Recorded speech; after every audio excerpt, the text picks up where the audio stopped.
On this episode of the Tracy Dominic Show, we look into the inspiring journey of a rising star in the Nigerian basketball. Meet Kendrick Fortune Nwozo, better known as RØDMAN, a young player whose passion for basketball started as a boy dreaming of the NBA. But Kendrick isn't just about the hoops, he's also a fashion stylist and freelance photographer, blending creativity and athleticism into his unique story.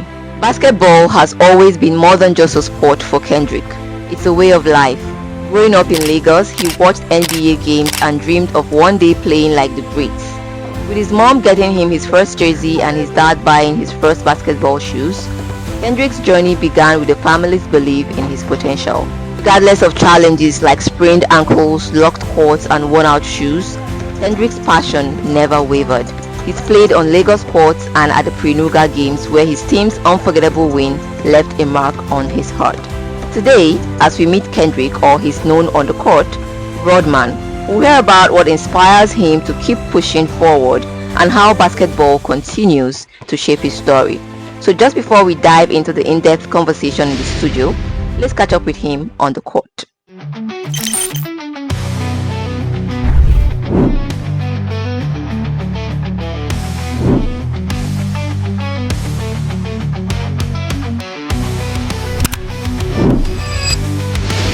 The Tracy Dominic Show.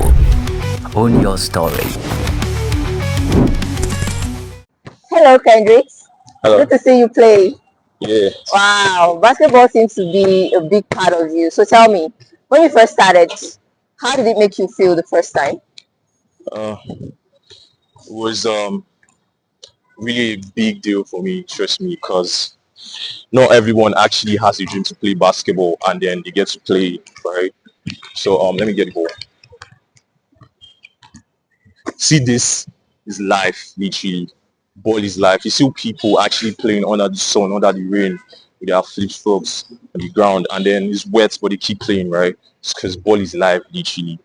You don't see anyone actually with this ball and you say they don't love it. They love to play this. This is something that is actually like power to them. They feel it. So when I started playing, yeah, it was like me actually fulfilling like half of my dreams, trust me. And then since then, I can't even remember when I started playing, but it's just something that I don't want to ever stop. So yeah, it was really a big deal for me. All right, that's amazing, I must say. So tell me, was there a particular game or moment that made you realize that basketball was more than just a sport for you? Okay, so the thing is, I'm going to actually answer these questions like indifferently. So the thing is, when you're playing basketball, yeah, every single day you play, you get to learn more. So when you watch the games too, you get to learn more. So there was this one time I went to play Pre-Nuga games at Unilag, yeah, where it seemed then Alliance Academy, all the way from Ogba. So we went there. We're playing like their lead team in Unilag, and you know how crazy it was to play the lead team when you're just starting. I was like, let's say a year in. Those people were strong. They already played like bigger games. So that day was really tough for us because we couldn't score more than 20. Even our topmost scorer couldn't even like put in more baskets. It was crazy. But then so right there, we got to learn that it's not actually about how much time you spent, it is how you actually train. So back to the question. I just knew from then on that I need to really like put my all. Somebody said something to me that day, when you're playing basketball, yeah, choose the one most part that you actually want to be in. Is it that you're a good shooter, you can play your power forward, or you can rebound well, any of that, or you can always drive in. And me, I just took rebounder, and from then on I just said to myself, any ball that actually goes up when I play, I must get it. And you can even ask, I don't know, that's why I wanted to get some of my guys around. They would have said yes. Me, I was like the best rebounder. They call me RØDMAN. If you check Dennis RØDMAN, then RØDMAN was like the most best rebounder of all time NBA. And then I actually do that, so I rebound balls that go. I must actually get it. Nobody can try that with me.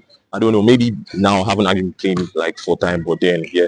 So that is something that I really like, that actually made me feel like, yo, I need to put my all into this game. Like I don't want to stop playing basketball. Yeah, that's it. But I was a bit like tight to it. I was supposed to just go around and then that's all. All right, let's take the final question. So when you're out here on the court, what's running through your mind about your future? About the game, Yes, about the game and about your future and where you're headed in the game. basically, you're in the basketball court to improve, to score. Score sharp, but you need to score basically. So you're coming to the basketball course because you need to improve like your mindset. You need to improve in the game. You need to play well. You learn more. You meet people, play with people that are stronger than you. You go back and then train, learn moves you haven't seen before. Go back, do it, and come and play and show it that yes, you can actually do it. And then make sure like you already have this confidence to play around people because you definitely meet people and play games. So you have to be like you have to be very strong. You have to actually, put your mind into it and yeah, be good with it. So every single time you're coming on the court, you just know you need to make people see. You need to like put a what's it called presence to it. You need to be there. You need to show yourself. You just can't be small there, right? You need to literally put the basket in, put the hoop in the basket. Thank you, Kendrick. I can feel your passion right from here.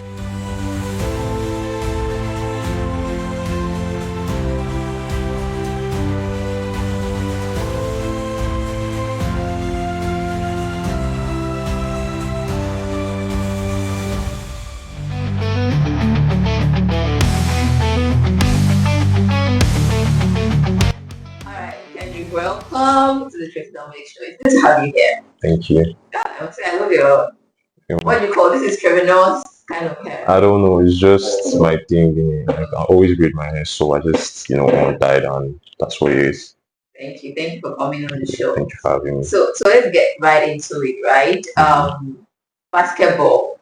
Basketball is a very unique sport, especially in Nigeria. For sure. So what even inspired you to start?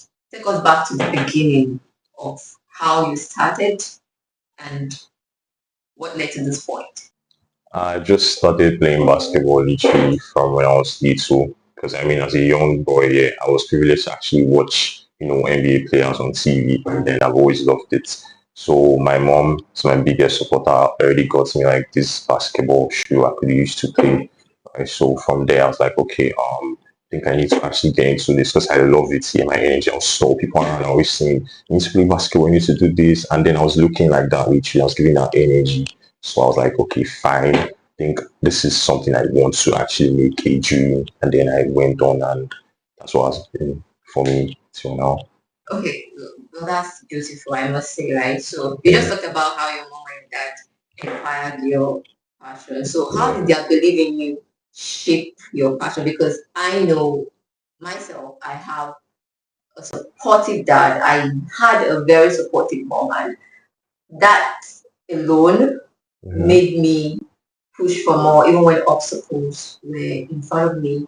Their support and their belief kind of got me to this point where I said, you know what, they've tried, they've done a lot, right? I need to push. So, well, is it the same for you? How did your mom believe in you push for your passion? Yeah, so aside my mom, yeah, like family is actually like your backbone for me. So you're talking to one of your relatives and they're like, if you're playing basketball right now, you're so tall, you need to actually do something with your height. I'm like, oh yes, I play basketball. Okay, fine. Let me see, what do you have? Do you have jerseys? Do you have shoes? Oh no, I don't. I just have one.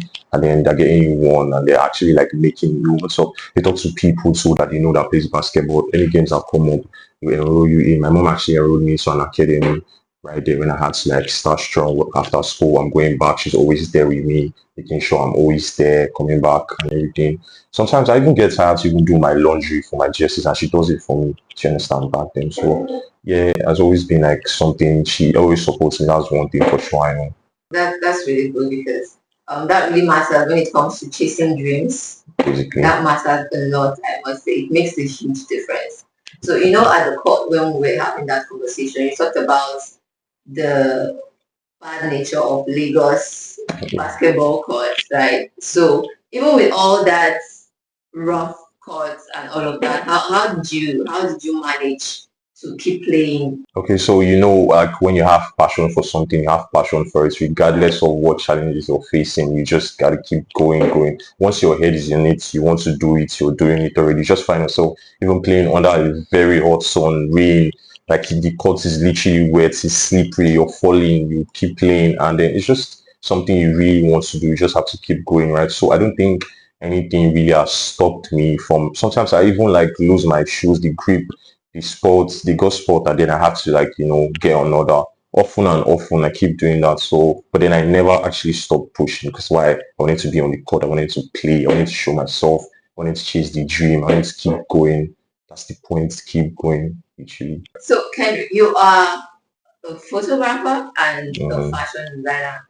Stylist. That is amazing. Designer, stylist, you're doing the fashion industry. So I'm so big on fashion industry. Like I love fashion. So how do you even balance being a fashion designer and being an athlete?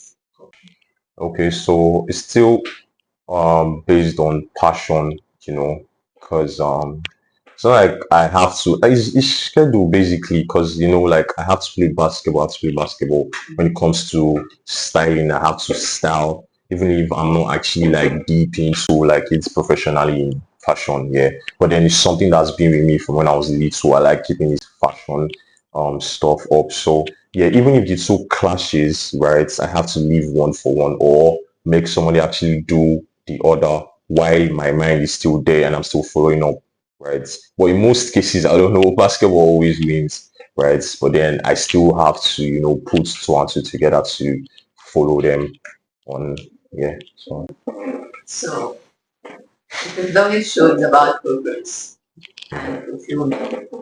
So would you say this game brings you fulfillment?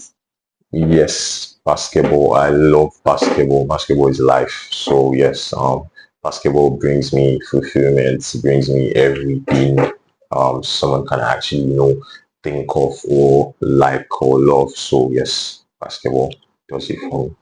So was there a particular moment in your life where you thought, I can't do this anymore, it's too hard? What was that point for you? Okay, so there was this one time, yeah, I was playing basketball. Like oftentimes I always have sprain on my ankle or my knee is busted or something. So I come to play after it's healed, come back, and then I still have another. So at the point, it happen every time. Sometimes I don't even play. I just sit down and then watch them, like, and then I'll prepare and come and still not play. It was fucked up for me because it happened like often every time, and then I was like, man, I need to hang my shoes because I don't even want to play anymore. Because why is this even happening? I asked my friend to the medicals and they said there's nothing, just need to relax. But then relaxing, I'll still play. But then there were still times where I was using my ankle to play, nothing happened. But I was just wondering why this was worse. Like I can't even play at all. It was really painful. I couldn't do anything. And I was like, okay, fine. You know what? Yeah, let me just stop playing for like months, a year. That was what was in my head. I was like, okay, yeah. But then I figured out that okay, bro, I still even play, in next 2 weeks. So yeah, yes. So, RØDMAN, you've done great things with the Yoga Games. Yeah. Where you attained a certain achievement, I must say. Yeah. So, what's next for you as an athlete? Okay. Keep going, keep looking ahead, being to the NBA. I mean, that's the dream here. Every single Nigerian as the athletes that plays basketball in Nigeria, Lagos, they want to be in the NBA. They just play for fun, right? That has been the, top idea. That's been something I really want to do. And yeah, so I just have to keep going, doing what I know how to do best to get myself to the NBA E3 and then be like another Danish RØDMAN. Just Basically. that, just that, RØDMAN. Mhm. I see you. I believe in your dreams. Thank you for adding your light to the world. Thank you very much.